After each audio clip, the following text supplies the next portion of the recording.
सुप्रभात बच्चों। आशा है आप लोग स्वस्थ होंगे और खुश होंगे। हिंदी के ऑनलाइन कक्षा में एक बार फिर से आपका बहुत स्वागत है। बच्चों, आज हम लोग हिंदी पाठ्य पुस्तक से पाठ 14 हमारी भी सुनो कविता पढ़ेंगे और उस कविता का वाचन करेंगे। साथ ही साथ हम लोग कठिन शब्दों को रेखांकित भी करेंगे। तो चलिए बच्चों, चलते हैं कविता वाचन करने।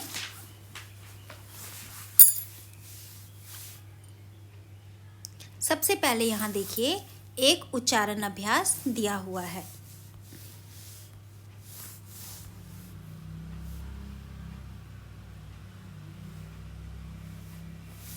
इस उच्चारण अभ्यास में कुछ शब्द दिए गए हैं।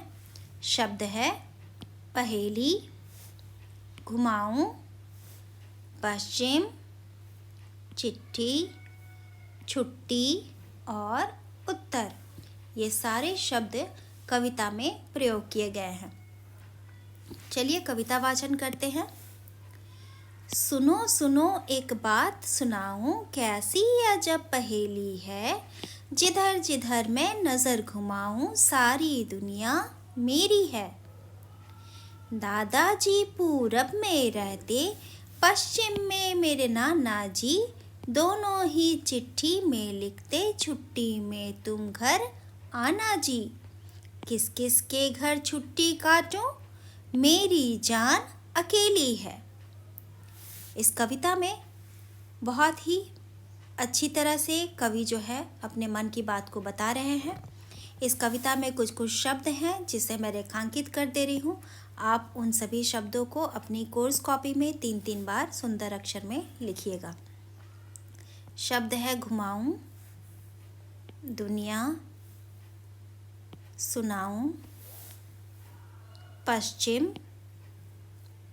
चिट्ठी और छुट्टी। चलिए कविता आगे पढ़ते हैं।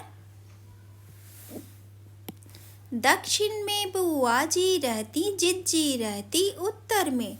सबकी सुंदर सुंदर फोटो लगी हुई मेरे घर में। अंबर में चंदा मामा की इतनी बड़ी हवेली है।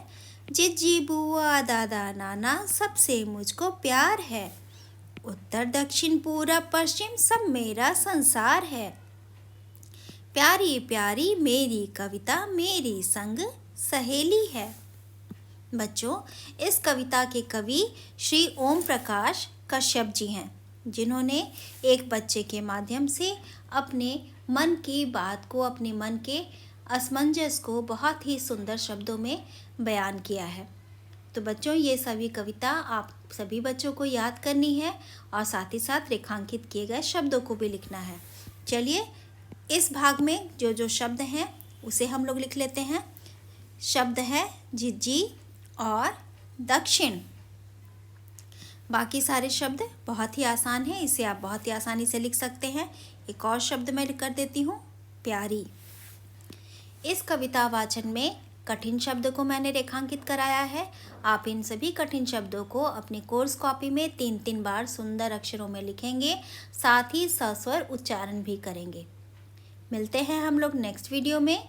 नेक्स्ट वीडियो में हम लोग कविता में स्थित पठित काव्यांश की चर्चा करेंगे, उसे समझने का प्रयास करेंगे। तब तक आप लोग अपने गृह कार्य को पूरा कीजिए, स्वस्थ रहिए और खुश रहिए।